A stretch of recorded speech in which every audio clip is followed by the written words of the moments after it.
Hello दीदी भैया बहनियों, नमस्ते प्रणाम। आप सबका प्यारा सभी आगे सुनाते कैसे लगे कमेंट बताएं। चैनल पर नए हैं तो लाइक सब्सक्राइब शेयर जरूर करें। धन्यवाद। मोरे पीछे वरवजे घन बसवरिया हो, जोगी पापी लियते बसेर जी। जोगी पापी लियते बसेर जी। आधी की रतिया जोगिया बसिया आधी की रतिया जोगिया बसिया बजावे हो, राजा धिया ठड़ियो नाए जी। राजा धिया ठड़ियो नाए जी। अच्छा है मैया मारा चाहै गरिया हो, मोरा माना जोगिया से लागी जी। मोरा माना जोगिया पे लागे जी। तोहरा ससुर बेटी आना नाई है हो, कवना जब हम देव जी। कवना जब हम देव जी।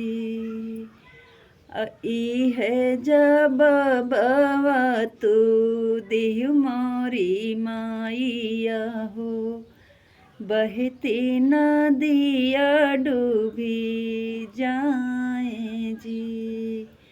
ई है जब बवा तू दिहु मोरी माइया हो, बहती नदिया डूबी जाए जी। तोहरा जियठ बेटी आना नाई है हो, कवना जब हम देव जी। ई है जब बवा तू दिहु मोरी माइया हो, जलतैया गिनी जल जाए जी।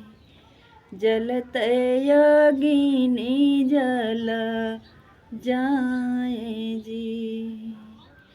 तोहरा ही स्वामी बेटी आना नाई है हो, कवना जब हम देव जी। कवना जब हम देव जी। ई है जब बवा तू दिहु मोरी माइया हो, कठवान की कत पुतरी बनायु, डोला बीचे दिहु बई ठाए जी। डोलेवा के आगे पीछे रोयु मोरी माइया हो, आज बेटी ससुरे का जाए जी।